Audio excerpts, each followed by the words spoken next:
Hi guys, Matt Haycox here, and welcome to another episode of the Matt Haycox Show, where I'm very excited today for a couple of reasons. I've got with me MMA superstar Brendan Loughnane. Now, we've never had a fighter on the show before, and I always like talking to friends. It always feels it's just like a very different dynamic. So I'm excited to talk fighting. I'm excited to have a friend on the show. Welcome, buddy. Great stuff. Happy to be here, Matt. You know that. Now, Brendan's he's come from Thailand, stopped off in Dubai for a couple of days because he's en route to America for a big fight, which I'm sure we're going to talk about in a minute. But he's cutting weight at the moment. He's very grumpy, so I hope he's going to be in a good mood. But just talk to me a bit about fight camp, right? Because one of the things that I've always kind of remembered from when we first met, something I tell other people, is how I was so impressed with your work ethic, right? Because I know a lot of professional sports people, but footballers, etc. And when I look at their life, now look, I'm not playing down for 1 minute their talent or what they do, because obviously they're at the top of the game. But I look at like professional footballers, for example, and they pop into work, they do a bit of physio for an hour, they might kick a ball for an hour, but then they're always keeping themselves rested for a game on Wednesday, rested for a game on Saturday, and you look at them and think, my God, these guys have got the easiest life. They do a bit of PlayStation, gamble in the changing rooms. But when I first knew you, you were here in Dubai, and it'd be 8 till 9 running, 9 till 10 wrestling, 10 till 11 sparring, and it was literally it was like a business, like a 40-hour week, planned down to the minute. I mean, is that just you, or is that very typical of fighters compared to other sports? Well, what's crazy about what you just mentioned is you met me in off season, so you want to see me in on season. You actually did meet me in off season. I landed in Dubai and then got told that I wasn't going to fight for a year and a bit. Just under a year and a half. So when I got to Dubai, it was like, right. And I just continued to train like I would if I was on season, because for me, it's a 24 hours a day, 7 days a week job. It's as you can see now, as you just touched on, I'm cutting weight. It's unlike any other sport, apart from like jockeys, they do it. But unlike most, boxing does it. Cutting weight is the hard bit of the sport. I mean, the actual physical side of it is quite easy, because like yourself, I love to train. And you touched on another point, does everyone do this? No, they don't. And that's the reason that I've managed to get as far as I have in the sport, is because I take my work ethic. I always relate it to my parents. This is what I always bring it back to. Waking up, seeing them 6 a.m, going to work, coming in 6, 7 at night, and then thinking, well, imagine I actually put that into something that I want to do, into my passion, instead of giving someone else the money or paying someone else's bills with it. And I always took their work ethic, put it into this sport, and it really annoys me when I see lazy fighters. It annoys the life out of me, like, oh, you know what, I've got a bit of a sore toe today, I'm going to leave it. And that sort of stuff drives me absolutely insane. Don't ask me why, it actually offends me. So yeah. And you say obviously we met during the off season, but how many people do kind of keep it going a bit in the off season, and how much of a difference do you think that makes to being great in the on season? I guess I'm no fighting expert, but like one of the people that always sticks in my mind was like Ricky Hatton, for being famous for being how huge, how unfit he'd get when he was not having a fight, but then obviously he could lose the weight and turn it back on again. But for someone like him, if he'd have maintained, okay, fine, he can't be at fighting weight all the time, but if he didn't yo-yo so badly, do you think he would have been better when he was fighting if he didn't get so out of shape when he wasn't fighting? You know what it is? It's everyone's got their own method to this madness. I mean, we're in a wild sport. It's a fight at the end of the day. Once the ref says go, we're going to fight each other physically, and everyone has their own way of dealing with that. To me, I like to train and be very well prepared. I like to cut weight right at the end. I do it over a 6-week, 7-week process. Some people leave it to the last day. Everyone's got their own way of doing it. Ricky Hatton, on paper, wouldn't go down as the best way of doing it, but it worked for Ricky Hatton. He only lost to Pacquiao Mayweather, so he made it work for himself. I mean, when did you know you first wanted to be a fighter? Next door neighbour used to do it when it was. How old were you? 16, 15. But you I wasn't fighting. I was just watching him. Okay. He'd moved in next door. He was a fighter. And this was when MMA was really raw, mate. I'm talking like working men's clubs, smoking cigs by the cage, breathing it into the fighters, and everyone frowned upon it. It was banned in most states in America. It was like a real backstage stuff. But now I have watched the evolution of a 25-year sport. That's how old it is. It's very new. go from frowned upon to people tell people in clubs now that they're MMA fighters and not footballers, and I've watched the sport come to where it is now. But when you were 16 and you saw your neighbour, I mean, had you done any kind of fighting at that point? Football. I was a really? usual Manchester lad, getting up in the morning, playing football, love football. I got to a very good level in football where it was like, do I want to be a footballer or do I want to be a fighter? And essentially I just wasn't good enough as a footballer. I have friends that are good enough and now playing the Premiership, play for United, and they went on and followed that. I realised I wasn't them, and then I realised that deep down my passion was fighting. I felt it in my belly. Like with football, it was, I loved it, but the deep down passion came from fighting. And how long did it take from kind of starting, starting to train, starting to be an amateur at 16 till you first had a fight? Well, it was watching him, going to his fights, wanting to be him, terrified to be him, didn't want to get punched in the face, and thought, wow, it looks great on paper, but do I really want to get my head smashed in for a living? And then anyway, came home from school one day and never forget it, you get in the car, you go in the gym. And I always was asking all my mates, someone come with me, because I don't want to go on my own to this fucking mad gym. Because it was that raw back then. No one didn't even know how to train. Everyone was just turning up to this working lads come and smashing each other's heads in, like, with no kind of diet. There was no kind of head guards. There was no kind of any kind of you're sparring him because you're that weight. It was just a load of lads from local just punching each other up. So I was always nervous about that, but made the final plunge, put me in his car, took me, and the rest is history, as they say. You were saying you avoided it because you didn't want to get punched in the face. I was going to ask you about that later on, but it's kind of opportune now. But does it get any easier? Because and I guess just to give some context to that. So obviously, as you know, I do my bits of training, and now and again, obviously, I'll do some sparring, and I never want to do it because you don't want to do it because you don't want to get hit, but you don't want to get hit because until you've been hit, you've got this I guess preconception of what being hit feels like, and that it's going to blow your head to pieces and this and the other. And I always say, and obviously I'm only doing this at a 3% level or whatever, but the first time you get hit, it's a bit of a shock. Yeah. You realise it actually doesn't really hurt that bad. But now, obviously, that's not someone going to town on me. But you kind of get built up on, and that the first hit's a shock, the second one's not, like a bit weird. But by the time it gets 10, 15, 20, 30, 50 times, I then actually look forward to going to sparring because it then just feels like exercise, because I know that unless he's going to do something completely stupid to me, that he's not going to hurt me. He's going to shock me and maybe irritate me, but he's not really going to hurt me.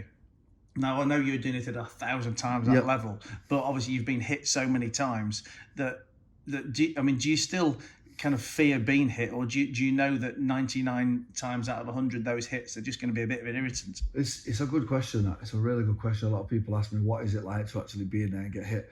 And I always give the comparison, which is crazy. When you used to play the boxing games as a kid, and you used to play it, and then you used to see your opponent in front of you and all the lights, and you had to control your guy, but you just see his head moving, and then you're trying to direct your punch to him. That's what it feels like. I'll look at him and I'll think, even to this day, after being in it for 13 years, I'll look at him and think, right, we're going, and then he's in front of you, and you're like, right, and then one will just miss you, and it'll boom, when you think, wow, if that would have hit, that would have hurt, and you still get them thoughts and feelings now. Every now and then it does it, and you think, whoa, I don't want to take too many of them. Sometimes you'll feel it and go, I can walk through them. Like, for example, I fought a guy in the UFC on the Contender Series. He hit me, and I thought, I can walk through that. And then flipped the coin, I got hit by this Russian guy. I thought, one more of them, I might die. So it's like, it's literally on the night, how good the guy's technique is. But the first time initially getting hit, I didn't like it. Who does? 10 years down the line, it's part of the job. It's on the description, it's on the CV. My old coach used to say, you either enjoy getting it or you get used to it. There's your two options. I wouldn't say I've got to the stage of enjoying it. I definitely don't enjoy it, but it definitely does light a fire up your ass when you take a big one in a big, especially when there's a lot of people there and you take a big shot and it's the crowd noise. It's like literally being in the gladiatorial forum, mate. Like, for example, I fought in Australia, there was 25, 30,000 people there. I took a hit, and as I took a hit, it hurt. And next thing, I'm just hearing this roar of noise because everyone wanted him to finish me. And I'm like, whoa, and I'm thinking he's coming towards me then. And then I'm hearing this noise thinking, wow, it's like Caesar had gone like that. Literally, that's how it felt. So Yeah, I've been through the whole stage of getting used to it. Do I like it? Don't I like it? And now I'm at the stage of you just got to get used to it. How much attention do you pay to the crowd? Depends how many's there. For one, that always makes a difference. 20,000's a lot more than 150. Like, and but do you get in the ring and kind of like zone out and just think it's just me and him, and you know I can't hear them, I don't care what they're saying, or like if it's a Manchester home crowd or something, do you think, oh, this is exciting because I've got to perform for my guys? Yeah, well, 100% it makes a difference. I actually personally prefer fighting without a crowd. During COVID, there was no crowds, and when I was on the reality TV shows, there was no crowds, and I enjoy it because I like to be a perfectionist and I like to think about my next shot. I don't like to get influenced by noise and crowds where it does influence you massively. For example, if you're in a bit of a boring fight, the crowd will boo. It'll make you do stuff that you wouldn't normally do. I'll start being more aggressive. I'll start throwing more stuff. If there's no one in there and it's just you and him, it's like being in champs and doing a sparring session. But as soon as you put 10,000 people screaming, everything changes. How do you find you kind of switch on and switch off to fight? I guess I find it more of an interesting question for me with you, because if I ever talk about you with, like with people who don't know you, I always say that you're such a nice guy, right? And you think, so many fighters, you look at them and you think, yeah, they're fucking horrible cunts, aren't they? You know, they're on duty 24/7. You can see they're going to kill someone. But, you know, I just think of you as, you know, happy Brendan. Yeah. Like, just almost like giving someone a tickle in the ring. You know, how do you kind of switch from being happy and nice and everything to getting in there and thinking this is business, and if I have to fucking do him, I've got to do him? Yeah. I think them type of guys, I mean, I'm not your typical MMA fighter though. I don't have, you know, a lot of tattoos. I'm not like this. I'm not aggressive. I don't have a bald head. I'm not like this stereotypical MMA fighter. And like, I do come across them a lot. They've got egos, massive egos. I think with me, I came from an athletic background. So there's a couple of types of different fighters. You've got the guy off the street who's hard and he's just born to fight. We all know him. He's got a one punch from the pub and he's horrible. You got that guy. Then you've got the athlete, the guy who's come from, he could have been a footballer, he could have been a tennis player, could have been anything he wanted, but he found MMA. Then you've got the technician, the martial artist, and there's loads of different styles. Whereas me, I came from a football background, like I said, and I got to a good level in it. And then I kind of take that ethos of what I had in the soccer, in the football, to MMA, and I treat it as a sport, as a lot treat it as a fight. They get themselves. I see people in changing rooms foaming at the mouth, hyping themselves up, punching the wall, and it's like that's their way. Again, we revert back to the Ricky Hatton thing. Everyone has their own way. Mine's the complete opposite. I like to be completely calm, no crowd, zen. I like to be focused. I like to watch the guy, completely watch him, and listen to my corner and get my job done. The other guys won't listen to a word their corner says. They will just absolutely go in there. The door will lock. They'll go psychopathic. So again, it goes back to my nature and the way I was brought up, the way I was taught, and I think my athletic endeavours before fighting as well. You talk about people's egos. I mean, how real is all the kind of shit talk that goes on before the fights? And or again, is that just people's individual styles? You know, when you see like a weigh-in or a press conference, and you know the guys are like, you know, properly going at each other, and I mean, is that just, I guess, you know, for the crowds, or is that really how they feel? Well, I'll put you in a picture with one of them. I actually had one of these instances, and you know what? Hopefully we can drag some of the footage up, because I had this guy from Manchester who was called Eden Newton, and he had a decent record, and I was doing really well at the time, and he was all like, this Brendan's going to get it. So I called him myself. I was like, look, we can make some money out of this, me and you. Let's do it properly. Come down, have a meeting. He comes down, have a meeting. We have a meeting. We organise a date, a time, everything. Manchester, we're going to do it. He's from Manchester, I'm from Manchester. They're done. Now, initially, I wasn't mad at him. I was like, let's make some money. I use it as an investment. We set up the whole show. Then we did this face-to-face, sort of like what we're doing, and I organised it to build the fight. Wow, this guy got under my skin. Like, he really got under my skin. Like, well, this, that, and he started going personal, and I was like, then come fight night, I was a totally different Brendan. Honestly, I was a totally different guy. I wanted to kill this guy. Like, for example, they brought us both down at the same time to walk in. Usually you bring one at a time, one walks in, one brought us at the same time, was fighting in the back before our music's playing. We're having a scrap in the back. Our cultures are separating us. By the time we got out at the fight, it was like, that trash talking really does, it changes everything. A lot of it's fake, but when it's real, it's real. You won that fight. I won the fight, but I got incredibly emotionally invested in the fight. I got tired well earlier than I should have. I was throwing stupid stuff that I never should have thrown, and that was all because I was so emotionally invested in the fight. And I learned a big lesson early in my career there, because if that guy was a better fighter, he would have won that night. But it's just that I was so far ahead in skill, but emotionally I was too in the fight. And I mean, did you take that as a lesson to make sure it never happens again? I mean, Is it hard? You got to detach. Since then, I've never had anyone do that. And I'm not giving away anything to any opponents here, but with him, he was a local lad, and we knew each other for a lot of years, and it really did get under my skin, and I fought on emotion, and now I see why fighting on emotion is the worst thing in the world. You've got to go in there completely calculated and emotionless, because bring emotion in, like there was a recent one with Masvidal and Colby, and he was saying about his wife, his ex-wife, and this, you've got herpes, and then they went that deep on each other, and they had a fight. And Masvidal just got absolutely steam washed because he got emotionally invested, and it's hard to not when a lot of the trash talk is going back and forth. And now I completely switch off from it. Now I have to, because it takes all your energy. It really does. It zaps the life out of you. Well, when we talk about emotionally invested and zapping the life out of us, we can't have a question without talking about the other halves in our lives. Yeah, get it in there. But no, because again, this was something that I did want to talk to you about from I guess from a fighter's perspective, because obviously we know our personal lives, and we've both got lively personal relationships. Could say that. And I know, like for example, for me over the last kind of 4, 5, 6 weeks, well, my relationship's not been in a good place.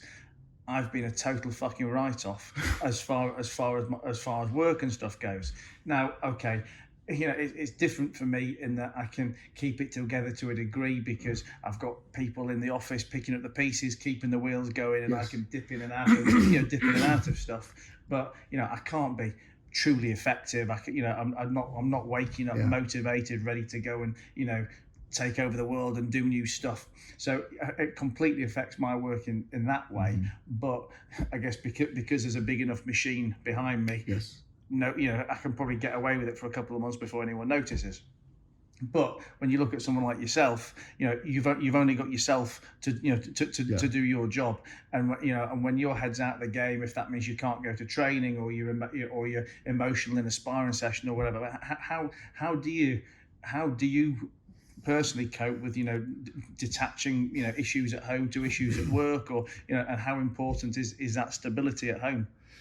I think that's why I was single for a lot of my athletic career, until I found a good person that would support what I'm doing, because it's, what it's like when you're arguing with your missus, when you got stuff going on, your whole world comes crashing down, doesn't it? Like, you just don't know what day it is, you don't know what time it is, your sleep patterns are off, and that's all you're thinking about. So I'm lucky in the fact that I've got a good support mechanism. I always have. I've got a great coach, girl, mum, you name it. I've had it all for most of my career now. So I think for me, a happy fighter is a dangerous fighter. And I think the same with your walk of life and everything, you got the machine behind, but I am my own entity. I am my own business. When the cage door locks, I can't call on my mate and say, any chance you can jump in? Yeah. I am the one that's in there. And again, comes down to happy homes. I've seen so many fighters over this career fall due to personal relationships. The wife took the house, all this. And Mike Tyson, he's the biggest example, mate, was the king of the world. Woman brought him down. So, you find the wrong woman and it will bring you down. So, I mean, I've been blessed. I've got a great support mechanism behind me, like I say. And I think it is the most important thing for a fighter. The training's easy. We've talked about this, that running around that marina, sparring, that's all great, but it's what goes on behind the scenes, what goes on. You got someone cooking your meals, have you got someone on the phone to telling you're going to be all right, have you got this? And a lot of men, especially fighters, won't even talk about that, because they're like, oh, I don't need any of that. But they do. Come on, we're all emotional people, and for me, that has been a massive support in my career. And obviously, not everything goes to plan. I mean, how many losses have you had? 4. And I mean, how do you take those? I mean, do you when you walk out and you've lost, are you kind of pissed off and demotivated at that point, or once you've woken up the next day, do you kind of pragmatically get to look back at it and say, this is, he was a better fighter than me on that day. These are the mistakes I made, and do you take real learnings from it? Well, out of them 4, all of them are decisions. 3 of them are split decisions, and one of them in particular that sticks in my mind was I fought this guy called Tom Duquesnoy. He's a French guy. He was the BAMMA world champion, and it was my first ever big fight, Channel 5. It was my first world title fight. I was only, 26, 25. Went away, trained in America 8 months, starved to death, come back. Didn't really know about weight cutting then, so I just did it all wrong, but felt in peak performance. Came back, won that fight, won all 3 rounds, and then again, we see in corrupt sports, they gave him the decision. And that was still my lowest point in my whole career and my life, probably, because I was like, I ticked all the boxes, I'd done everything, I'd sacrificed, and I mean everything, and they just stole it away from me on Channel 5 in front of everyone, to the point where to this day, like, I've got to give big respect to David Hay, because I don't know David Hay personally, but David Hay was the commentator, and David Hay turned around and said, this is not right, and he didn't know me. So that was the hardest one to swallow, when you know you've done it and you've worked towards something, and then they just take it away from you just the fact that he's the golden boy and you're not yet. That was the hardest one. And then I had a very infamous moment when I went for a UFC Contender Series, and then won the fight, looked great in the fight, and then didn't get signed. Then they signed the guy that I fought. Again, loads of other shit going on in the background. They're hard to take. I'd rather you knock me the fuck out completely unconscious, and then there's you're better. No ambiguity, you're better than me. You've knocked me out, but still to this day, I've never been knocked out. I've never been submitted. I've never even been dropped in a 13-year career. I've never been hit on the chin and dropped. So it's like, for me, I've been on the other side of the sport, the corrupt side. I've seen that side as well. And again, once you're unconscious, you're unconscious.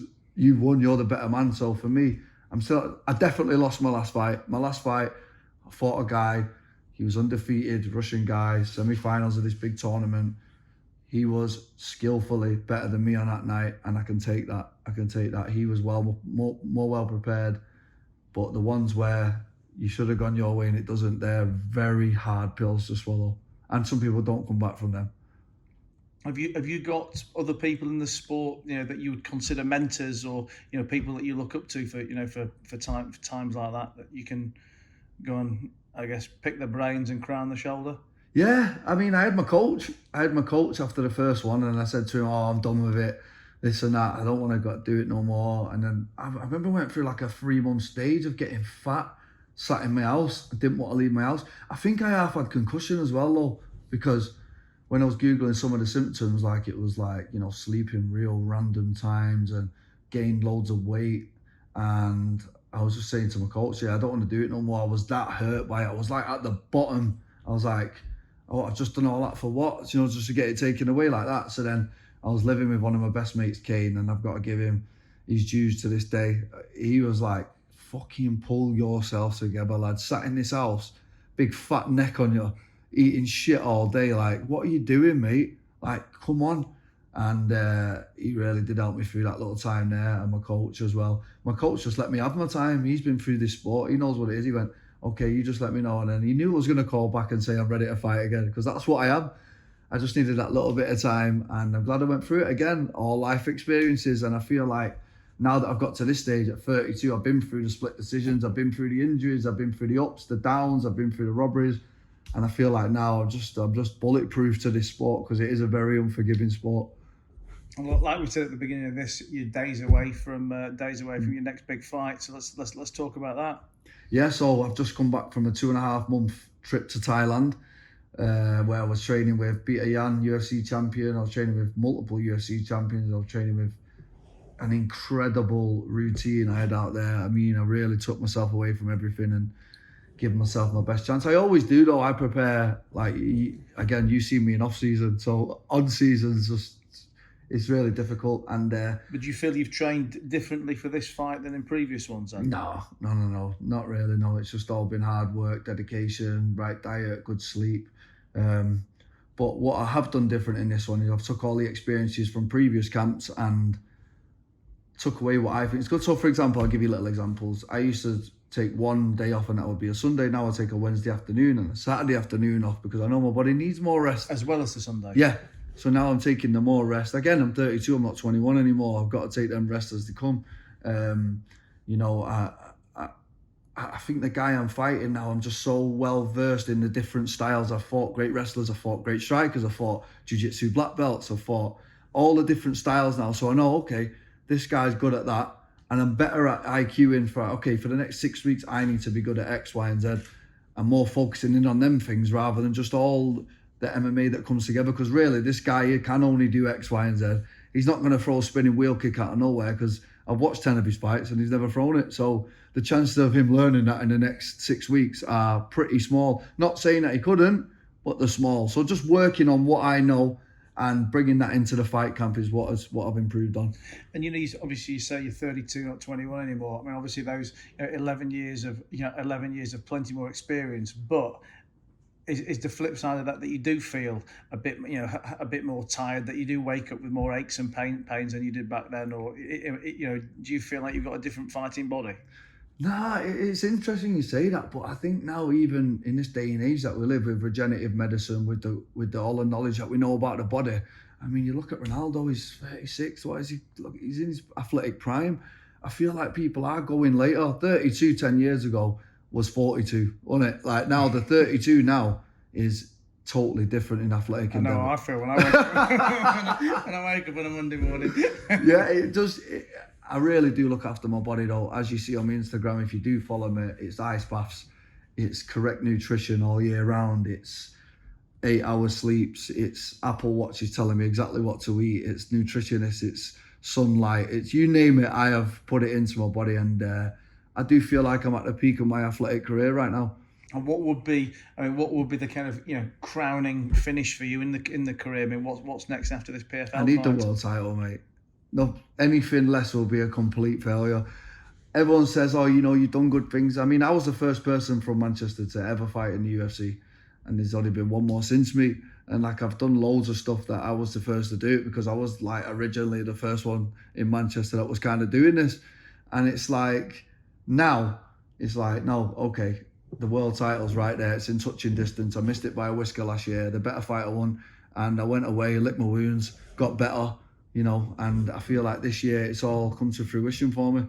And if you win this time round, are there still more things you want to go and achieve after that, or do you think that could be time out for a bit then? Do you know what it is, Matt? Like, I set out with 3 goals in the beginning. I wanted to fight in Las Vegas. I wanted to fight in the UFC. I wanted to buy my mum's house from fighting. I did all 3 of them, and now I had to add new ones because it's like, oh shit, I've actually done them.